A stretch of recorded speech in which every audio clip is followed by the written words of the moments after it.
Assalomu alaykum aziz do'stlar. Sizlar bilan davlat tilida ish yuritish fanidan yangi mavzumizni boshlaymiz. Mavzu farmoyish hujjatlari. Men Hamid Mansur Abdumanopovich sizlar bilan bevosita o'sha rejaga o'taman. Farmoyish hujjatlari haqida tushuncha. Birinchi reja, ikkinchisi farmoyish hujjatlarining guruhlanishi va uchinchisi farmoyish hujjatlarining o'ziga xos xususiyatlari. Nomidan anglashilib turibdiki, farmoyish hujjatlari bu o'sha ijro etishga, uni bajarishga yo'naltiriladigan hujjatlar hisoblanadi va tarkibida juda kam hujjatlar bo'lsa-da, o'sha yuqori tashkilotlar tomonidan quyi tashkilotlarga keladigan ularni bevosita sohamizda yo'naltirib ijro etishimizga qaratiladi. Bu hujjatlar tarkibida prezident farmoni, prezident qarori yoki vazirlar mahkamasining qarori, buyruqdan ko'chirma, farmoyish va ko'rsatmalarni shu hujjatlar tarkibiga kiritamiz. Mana namunalarni keltirib o'tdik. Lexus'dan olingan 5850-sonli o'zbek tilini o'sha davlat tili sifatidagi nufuzi mavqeini tubdan oshirish chora-tadbirlar to'g'risidagi 2009-yil 20-oktyabrdagi PF 5850. Bu o'sha ingliz tilida yilni bilasiz, 1991 ga bo'lib aytiladi. O'sha hujjatlardagi raqamlashtirish ham 4 xonali bo'lsa, mana 5850 emas, 5850 deb alohida ajratib aytish kerak. Mana farmon so'ziga ikki xil ma'nosi izohlangan izoh lug'atda. Izoh.uzdan misol keltirdik. Biror ishning bajarilishi haqida beriladigan buyruq, hukm, topshiriq hisoblanadi, amr. Ikkinchisi hokimiyat oliy organi yoki davlat boshlig'ining qonun kuchiga ega bo'lgan buyrug'i, farmoyishi. Mana shu ikki xil ma'nosi berilyapti. Endi farmonga yana qisqacha to'xtalib o'taman. Mana kinofilmlar yoki bir asar o'qiganingizda o'sha elchi deymizmi yoki jarchi odamlar eshitmadim demanglar, eshitganlar jilmanglar deb farmoni oliy deb oliy hazradan o'sha sultonning, podshohning, davlat boshining, millat boshining farmonini e'lon qiladi. O'sha katta odamlar yig'ilgan davralarda farmonni ochib, o'qib, e'lon qilib eshittiradi xalqqa. Hozirgida o'sha Lexus yoki bir qator veb-saytlar yoki deylik O'ynay jahon orqali televideniyada yoki gazeta, jurnallarda davlat yoki hukumat hujjatlari e'lon qilinishi ilgarigi holat bilan hozirgini farqi bor.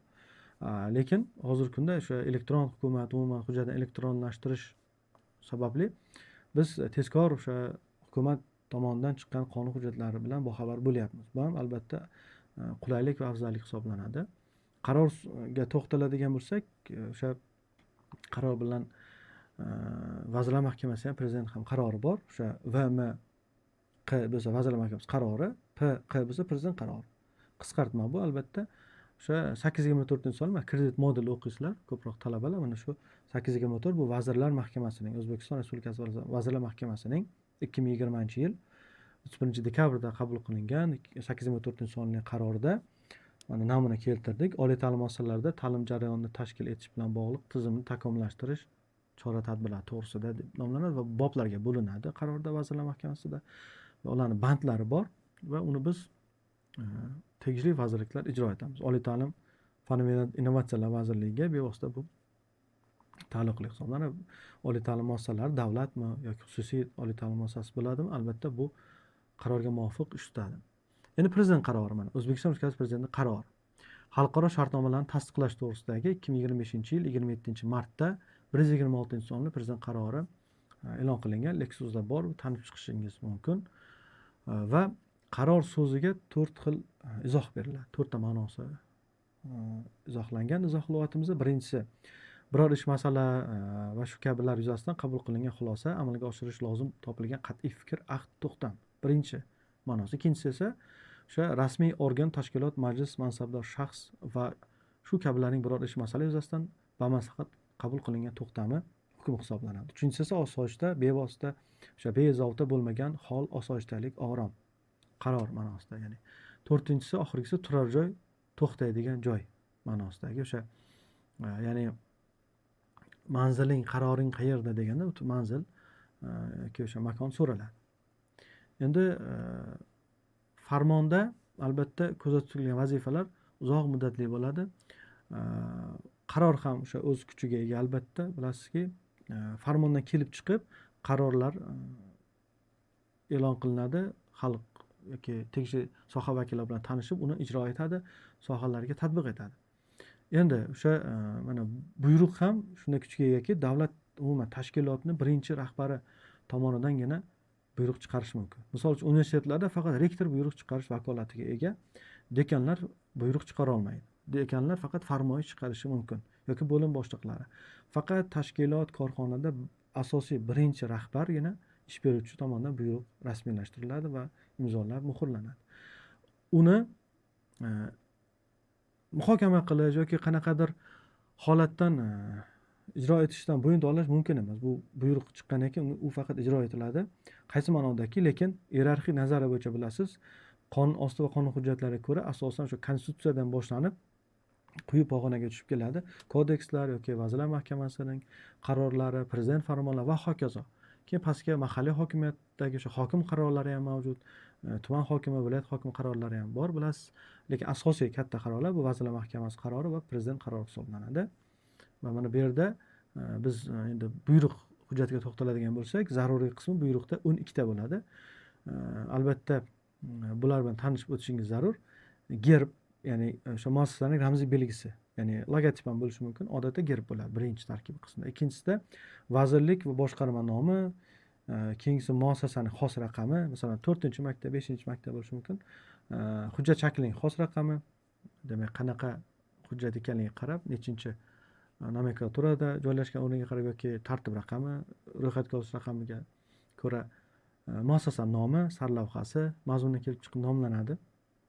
Sana, raqam, buyruq chiqqan joy nomi, hujjatning nomi, buyruq matni, ilovalar bo'lsa albatta kiritiladi, ilovalar ham bo'lmasa yo'q. Oxirgisi rahbar imzosi va muhr qo'yadi. Endi buyruqda biz bir jihatni inobatga olishimiz kerak. Mana namuna keltirganmiz. Firminniy blanka deyiladi bu. Firminniy blanka xos qog'oz deb aytyapmiz. Mana tashkilotning xos qog'oz. Masalan, Termiz universitetining buyrug'ini xos qog'oz, ya'ni rektor buyrug'ida mana shunaqangi rangli listda orqa tomonida maxsus kod bo'ladi.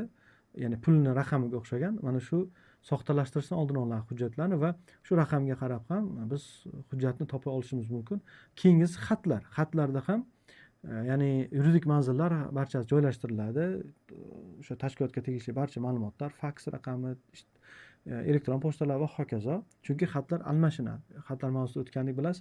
Biron bir tashkilotga borganda shu tashkilotni rahbari boxabar bo'lishi kerak. Shu tashkilot ikkinchi tashkilotning ma'lumotlaridan va xatni blankasida ham, xos qog'ozda ham maxsus raqam bo'ladi va biz mana shu raqam orqali hujjatlardagi ekspertiza jarayonlari yoki umuman soxtalashtirishni oldini olamiz. Bu raqamlar hamma tashkilotda ham yo'q, lekin bo'lsa maqsadga muvofiq bo'ladi.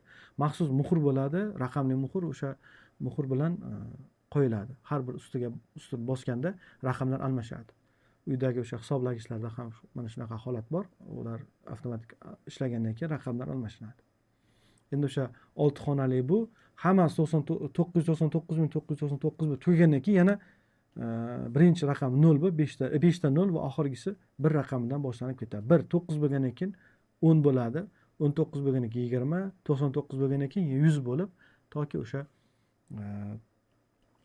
raqam hammasi 9 bilan tugagandan keyin o'zgaradi. Buyruqlar asosiy faoliyatga oid buyruqlar bor va kadrlar shaxsiy tarkibiga oid bo'lgan buyruqlar bor. Ishni tashkil qilish, muassasa yoki uning bo'limlari faoliyatini tartibga solishda qo'llaniladi. Odatda ularda yuqori tashkilotdan kelgan ko'rsatma hujjatlari xodimlarga yetkaziladi. Bularning ijrosi yuzasidan aniq tadbir choralar belgilanadi. Mas'ul shaxslar va bajarish muddati tayinlanadi. Buyruq vositalarida rahbarlar tashkilotning ishlab chiqarish, rejalashtirish, hisobot, moliyalashtirish, kredit ajratish, mahsulotni sotish faoliyati, tashqi iqtisodiy faoliyati, tashkilot tuzilmasini takomillashtirish va ishlarni tashkil etish va boshqa masalalar bo'yicha amaliy ish tutadi. Mana buyruqda namuna ham keltirdik. Shablon deymiz, o'sha qolibi. Kadrlar shaxsiy tarkibga oid buyruq yoki individual buyruqlar biror xodim ishga qabul qilinganda yoki bo'shatilganda, boshqa bo'limga o'tkazilganda o'tkazish yo'li bilan, shuningdek muayyan xodim mukofotlanganda, mehnat ta'tiliga chiqqanda, shu kabi hollarda demak kadrlar shaxsiy tarkibga oid buyruqlar yoki individual buyruqlar rasmiylashtiriladi, sarlavhasi yoziladi. mehnat ta'tiliga chiqish haqida yoki to'g'risida degan jumla bilan tugaydi. Ishga qabul qilish to'g'risida, o'sha boshqa vazifaga tayinlash to'g'risida, ogohlantirish to'g'risida va hokazo. Kadrlarning shaxsiy tarkibiga oid buyruqlar maxsus bosma ish qog'ozlari bo'lmagan taqdirda oddiy buyruq qog'oziga ham yoziladi. U holda buyruq boshiga kadrlar shaxsiy tarkibiga oid deb yozib qo'yish kerak bo'ladi. Endi buyruq loyihasini mutaxassislar tayyorlaydi albatta. Filolog bo'lishi mumkin, yuridik soha vakillari o'sha hujjatni matni bilan yaxshi ishlaydigan va yuridik savodxonlik ham bo'lishi kerak. Albatta huquqiy savodxonlik ham talab etiladi bunda. Bosh yoki yetakchi mutaxassislar, huquq maslahatchisi, bosh hisobchi bilan kelishilgan holatda, agar moliyaviy holat bo'lsa, albatta uning vaziyatdan kelib chiqib boxabar bo'lib, buyruq rasmiylashtirilishi kerak. Huquq maslahatchisi bo'lishi mumkin. Buyruqni ko'rishda quyidagilar e'tiborga olinadi. Masalani buyruq bilan rasmiylashtirish maqsadga qanchalik to'g'ri kelishi, o'sha masala qanchalik to'g'ri keladi. O'sha buyruq loyihasi amaldagi qonunlarga, hukumat qarorlariga qanchalik muvofiq kelishi, mazkur idoraning ilgari berilgan buyruqlariga mos kelishi. Ya'ni yoki konstitutsiyaga yoki yuqori turishli hujjatlarga zid bo'lish kerak emas. Demak, rahbarning buyrug'i bajarish kerak, bu to'g'ri doim degani emas albatta, lekin ko'rish kerak. Konstitutsiya va bu yuqori turuvchi kodekslar deymiz, Vazirlar Mahkamasi qarorlari, prezident farmonlariga zid bo'lishi mumkin emas. Bu mezon hisoblanadi. Va buyruqda jumlalariga imloviy, ishoraviy, texnik, uslubiy jihatdan to'g'ri shakllantirishga jiddiy e'tibor berish lozim. Endi tegishli imzolar qo'yiladi, yoki QR kodlar bor hozir zamonaviy til bilan aytganda, imzo va muhr joyini bosadigan. Blankega ko'chirilgan tashkilot rahbari uni imzolaydi. Asosiy faoliyatga oid buyruqlarda odatda mazmundan kelib chiqib sarlavha qo'yiladi. Buni ham sizga aytib o'tdik. Qisqa buyruqlarda qo'yilmasligi ham mumkin, lekin rahbar imzolagan buyruq ish yuritish bo'yicha mas'ul xodim tomonidan tegishli daftarga qayd etiladi. Buyruq matni to'liq yoziladi daftarga. Buyruqdan ko'chirmaga esa buyruqning farmoyish qismidagi zarur joylargina ko'chirib taqdim etiladi. Asliga muvofiq yoki asliga to'g'ri degan muhr qo'yilib sizga beriladi. Asliga to'g'ri so'zi kotib yoki referent tomonidan yoziladi va imzo qo'yib sizga beriladi. Endi mana buyruqdan ko'chirma namunani ko'rib turibsiz. Asosiy kirish qismi yozilib, buyuraman so'zidan keyin farmoyish qismidagi tegishli sizga zarur joylar ko'chirib beriladi.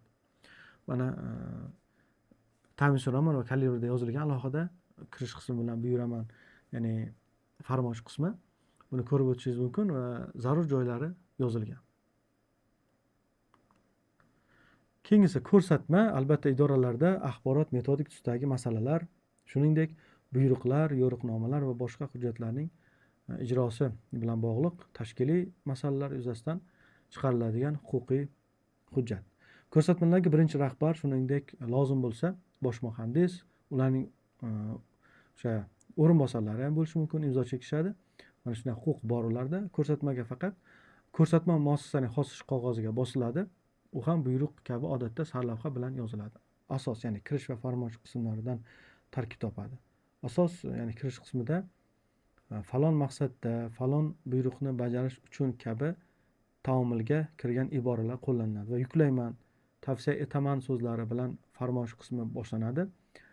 Muayyan xodimga uning xizmat lavozimi vazifalariga kirmaydigan shartda ishlar yuklatilsa, tavsiya etaman so'zi qo'llaniladi. Ko'rsatmaning farmoyish qismi buyruqning farmoyish qismiga o'xshab ketadi. Endi bir narsani aytib o'tishim kerak. Sizlar bilan oldingi darslarda ham aytdik. Buyruqda imzo qo'yayotgan kishi o'rinbosari yoki boshqa mas'ul shaxs bo'lsa, chiziqcha qo'yib imzo qo'yish bu odatga to'g'ri kelmaydi. Aynan lavozim bilan yozib, o'sha o'rinbosari bo'ladimi, prorektor bilan uning ism familiyasi va imzosi bilan ketish kerak. Chiziqcha bilan qo'yish bu to'g'ri kelmaydi. Mana ko'rsatmadan misol, buyruq o'xshaydi dedik sizga.